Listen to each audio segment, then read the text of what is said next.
A very warm welcome to the community project Healthier Together. This is week 3 out of 6. My name is Christelle Page. I'm a registered nutritionist and a health coach, and I'm here to help you to rediscover your zest for life. So, quick reminder of the objectives of this program. So, there is no better time than now actually to improve your health at home. So, this series of presentations is actually designed to help you to increase your energy, have you feeling good, have you feel healthier and happier, and all that in under 15 minutes each week. And this week, week 3, we're going to concentrate on breakfast that can actually give you a great start to your day. As usual, we're going to cover 3 various sections. The first one is Eat for Health. So why is breakfast so important? And we're going to also explore the guidelines for a healthy breakfast. In the Habits for Health section, we are going to ask ourselves, do you actually have the same breakfast every day? And if you do, it's maybe about time to make some changes. How to make those changes? Well, in the Cook for Health section, I'm going to share with you 3 easy breakfast ideas for you to try.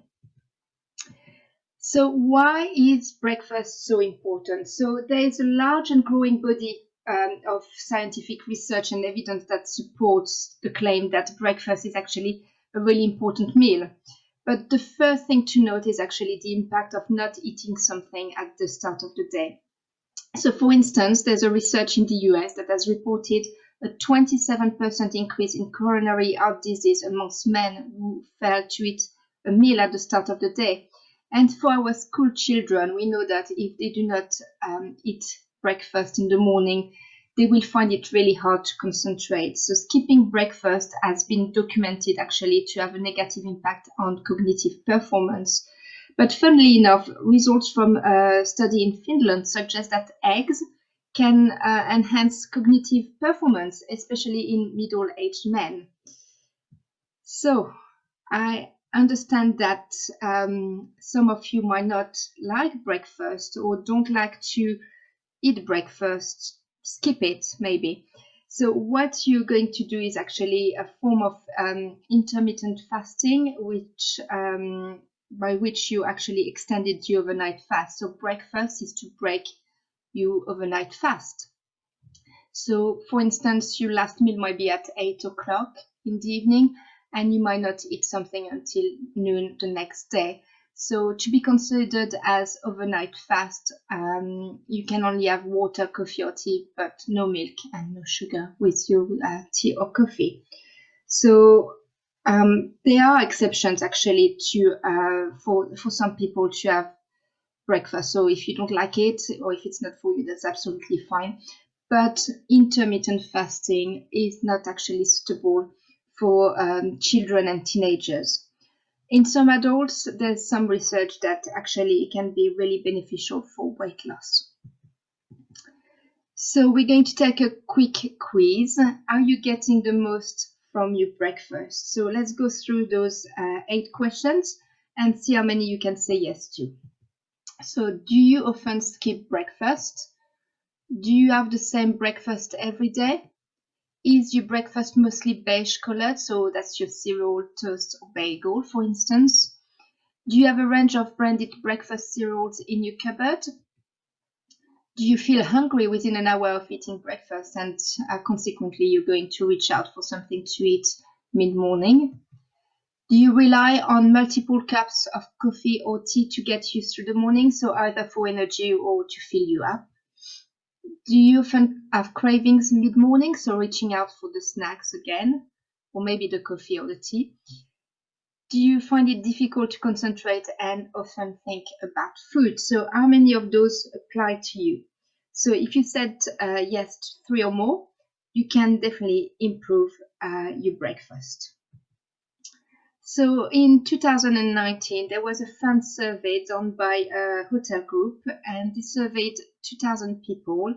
They asked them actually what was their favorite breakfast. And guess what? That's the favorite breakfast. So a full English breakfast. In a moment, we're going just to review how this measures actually against our healthy breakfast guidelines. So first one is the full English breakfast. Second one is your branded cereals. Third one is the bacon sandwich. And fourth one is your croissants and pastries. So first, let's see what are the guidelines actually for a healthy breakfast. So always include a source of protein. So protein is going to help you to keep you full for longer. And I refer you back to week 1 of this project as well to find more about the role of protein. Include fruits and vegetables. So that is going to provide you with fiber, vitamins, and minerals, amongst other things. So that's refer you to week 2 for this one as well. Include slow-release carbohydrates. So wholemeal toast or oats are great just for sustained release of energy. Include variety. Again, refer you to week 2. Variety is the spice of life. And avoid sugar or processed cereals. They are digested actually really, really fast. They're going to send you on the blood sugar roller coaster. We're going to talk about more about that, but I refer you back to week 1 as well for this. And make you reach out for the snacks. So this is the blood sugar roller coaster. I introduced it to you back in week 1. So what we want is the green line, not the orange line. So when you have some quick release carbohydrates, some sugary snacks, you're going to be on the blood sugar roller coaster. So your blood sugar is going to spike really, really quickly, and then you're going to crash basically. So that's the orange line. So all those little stars actually represent a spike in your blood sugar. But you can cut actually the spikes by making different choices. And the goal is to flatten the curve. So just to bring down the orange curves to the dotted green lines. So the advice for experts is actually to eat a well-balanced breakfast that is going to sustain your energy. So delivers you energy slowly over the course of the mornings to avoid the highs and lows and flatten the curves, providing balance. So remember that we are aiming for balance and we are following the guidelines. So let's have a look at how the nation's favorite breakfast actually match against the 5 guidelines that were introduced early on. So the modified English breakfast is actually a great choice. So does it include a source of protein? Yes, because you have the eggs in there.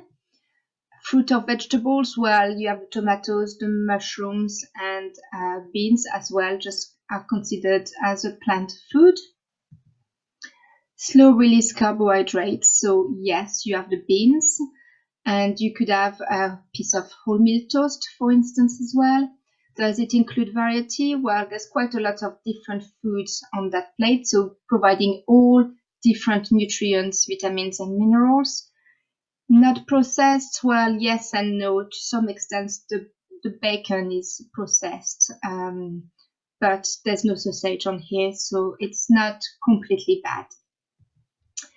So now about the other options. So the cereals, well, they fell miserably. The bacon sandwich doesn't have much in it. You could obviously just add some lettuce or tomato in there to improve it, but the white, soft, fluffy roll actually is not a slow-release carbohydrate and is going to spike your blood sugar. And the pastries, it's probably my favorite, but they're very, very tasty, but they do not provide you much. Certainly no fiber in there, no variety, and will spike your blood sugar. So here are some tasty options actually that you can try. So if you have, for instance, a piece of wholemeal toast with some green leafy vegetables such as spinach, a bit of avocado maybe, and egg, that's a great option because you combine the protein with the egg. You're going to have your fiber with your vegetables. Also your wholemeal toast that is providing a bit of fiber, but slow release carbs certainly for your wholemeal toast. Next option is your porridge. So the oats are going to be your slow release carbs. You have a selection of berries, for instance, of fruits, so different, great variety, but also different minerals, fiber, and vitamins. And you could just top that up with a bit of nut butter or yogurt as well for protein.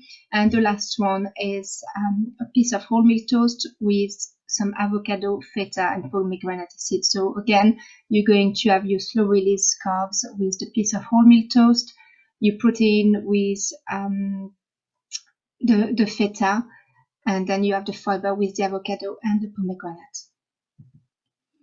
But here are some even more. So you could start the day, for instance, with a bit of natural yogurt. So I would go for full fat, unsweetened natural yogurt, so Greek yogurt, natural yogurt, which is your source of proteins. And then you have some nuts for you healthy fats and you protein as well, and some berries for you fiber and your vitamins, minerals. Some pancakes with berries, but I'm going to actually introduce you to 3 different recipes of healthier pancakes. And the last recipe is things on toast. So a piece of wholemeal toast with a bit of nut butter, so that's healthy fats and protein. And then you're going to have some sliced strawberries, for instance, on top. Or you could have, for instance, a piece of wholemeal toast with some cream cheese and pomegranate seeds. That's a delicious option too. So let's have a look at the benefits of starting the day well.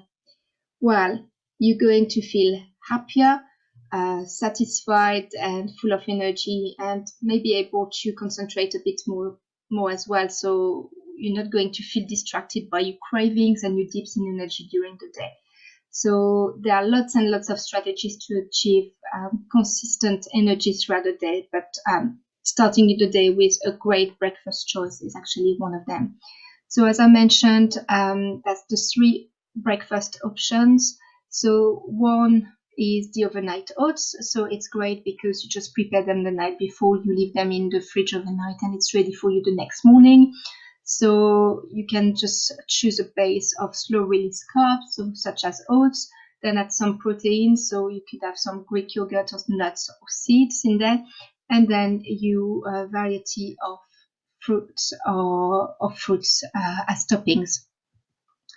Healthier pancakes, so either you can make banana pancakes or oat pancakes or vegan pancakes with a selection of toppings. You will see that, for instance, the Greek yogurt is going to provide you with the protein, or the chia seeds would be your source of protein in the berry chia jam topping, and then the fruits as well. So they all meet those guidelines that were introduced earlier. And paleo granola, that is actually really low in refined sugar. There's a bit of maple syrup in there, but very, very little nuts. That is going to provide you with fiber, healthy fats, and to some extent a bit of protein. But you could just combine that with a bit of natural yogurt and fruits, and that would be a delicious option as well. So what will you do differently this week to move your health forward? So maybe you're going to start with your breakfast. And my challenge for you this week is actually to introduce 2 new style breakfasts. Maybe try one of the recipes that I've given you. So you have lots of ideas there for breakfast that actually meet the guidelines. One of the 3 recipes actually meet the guideline as well. See how you feel for the rest of the day. So look at your energy and your concentration.